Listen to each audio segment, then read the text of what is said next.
2017년 3월 중국 단둥 구치소. 저는 차가운 콘크리트 바닥에 웅크린 채 북송 명단이 호명되는 소리를 들었습니다. 김성호, 리명숙, 박철수. 한 명씩 이름이 불릴 때마다 감방 안탈북자들의 얼굴이 하얗게 질렸습니다. 북송은 곧 정치 범수용소를 의미했으니까요. 23명의 이름이 불렸습니다. 그런데 이상했습니다. 제 이름이 없었습니다. 분명 저도 체포된 지 석 달째였는데 왜 제 이름만 빠졌을까요? 이 이야기는 북송 명단에서 실수로 빠진 한 탈북 여성의 실제 증언을 바탕으로 재구성했습니다. 중국 감옥이라는 지옥에서 시작된 두 번째 탈출, 그리고 기적 같았던 자유로의 여정. 꽃제비 채널이 전하는 오늘의 이야기입니다. 이 영상이 도움이 되셨다면 구독과 좋아요 부탁드립니다. 그럼 지금부터 제 이야기를 들려드리겠습니다. 저는 함경북도 무산의 평범한 가정에서 태어났습니다. 아버지는 광산 노동자였고 어머니는 시장에서 옥수수를 팔았습니다. 고난의 행군 시절 저희 가족도 굶주렸습니다. 12살 때 남동생이 영양실조로 죽었습니다. 그때부터 어머니는 달라지셨습니다. 살아야 한다는 말만 반복하셨죠. 20살이 되던 해 저는 보천 보전자악단에 들어가고 싶었지만 성분 때문에 탈락했습니다. 대신 방직 공장에 배치됐습니다. 매일 아침 6시 생활총화, 토요일 학습, 일요일 의무노동. 배급은 끊긴 지 오래였고 월급으로는 옥수수 한 포대도 살 수 없었습니다. 26살 결혼 정년기가 지나가고 있었습니다. 그해 겨울 어머니가 제 손을 잡았습니다. 중국에 가야겠다. 어머니는 브로커를 통해 두만강을 건너는 방법을 알아왔습니다. 돈을 벌어서 돌아오겠다는 약속이었습니다. 2015년 1월 저는 얼어붙은 두만강을 건넜습니다. 중국 옌벤의 한 조선족 식당에서 일했습니다. 처음으로 배불리 먹었습니다. 처음으로 월급을 받았습니다. 하지만 불법 체류자인 저는 항상 떨었습니다. 공안이 무서워 외출도 못했습니다. 1년 반을 그렇게 살았습니다. 그리고 2016년 8월 식당 단속에서 붙잡혔습니다. 단둥 구치소는 지옥이었습니다. 한 감방에 30명이 넘게 들어갔습니다. 화장실은 구석 양동이 하나. 하루 두 끼 썩은 배추와 차가운 죽. 그곳에서 저는 11명의 탈북 여성들을 만났습니다. 20에서 50까지 다양한 나이였습니다. 모두 북송을 기다리고 있었습니다. 북송되면 끝이야. 정치 범수용소로 가. 한 언니가 말했습니다.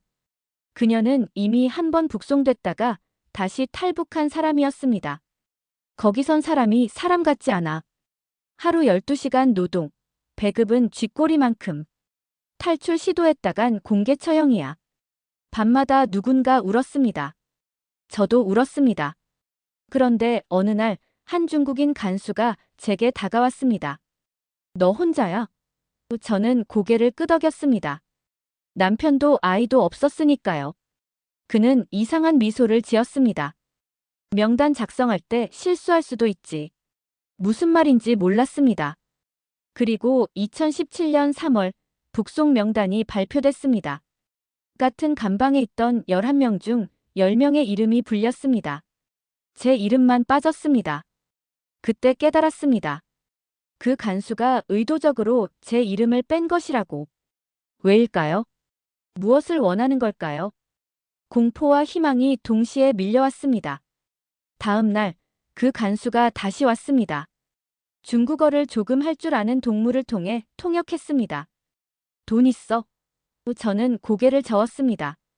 한국 가고 싶어? 심장이 멎는 것 같았습니다.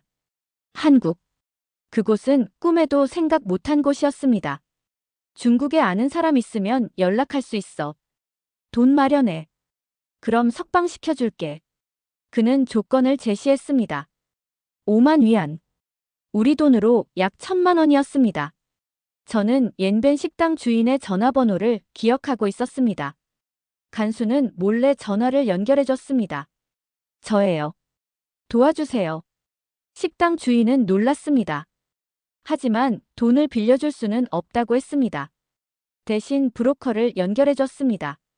라오스로 가. 거기서 한국 대사관 가면 돼. 브로커는 6만 위안을 요구했습니다. 감방에서 저는 선택의 기로에 섰습니다. 믿을 수 있을까? 간수도 브로커도. 이건 함정일 수도 있었습니다. 오히려 더 큰 위험에 빠질 수도 있었습니다.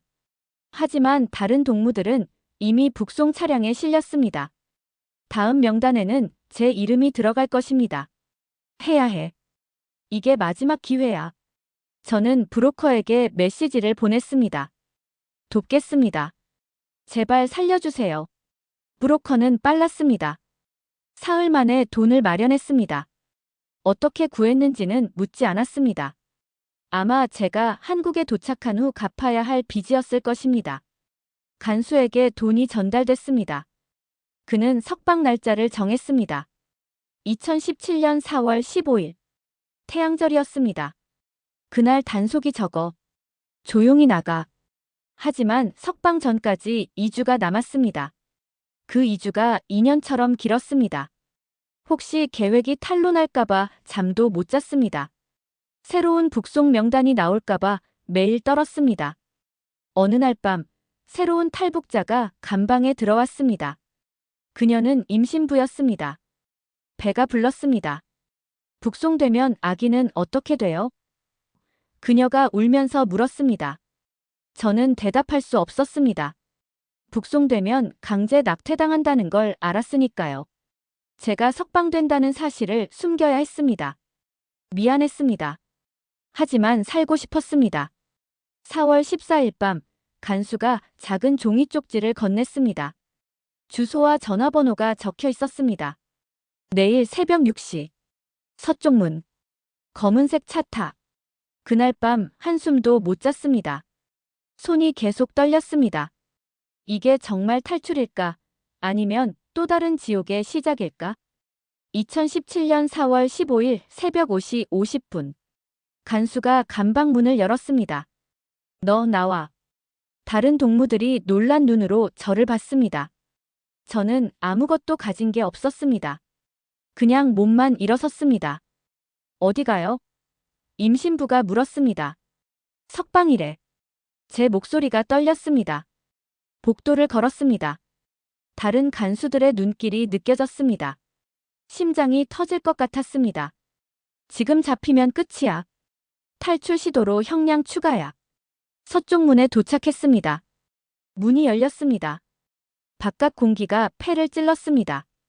검은색 승합차 한 대가 서 있었습니다. 차 문이 열렸습니다. 빨리 타. 중국어였습니다. 저는 차에 올라탔습니다. 차 안에는 3명의 남자가 있었습니다. 브로커들이었습니다. 차가 출발했습니다. 구치소가 멀어졌습니다. 핸드폰 꺼. 고개 숙여. 저는 시키는 대로 했습니다. 차는 12시간을 달렸습니다. 고속도로, 국도, 시골길. 공안 검문소를 3번 지났습니다. 그때마다 트럭 짐칸에 숨었습니다. 숨이 막혔습니다. 발각되면 모두 끝이었습니다. 해가 지고 있었습니다. 차가 멈췄습니다. 내려. 작은 마을이었습니다.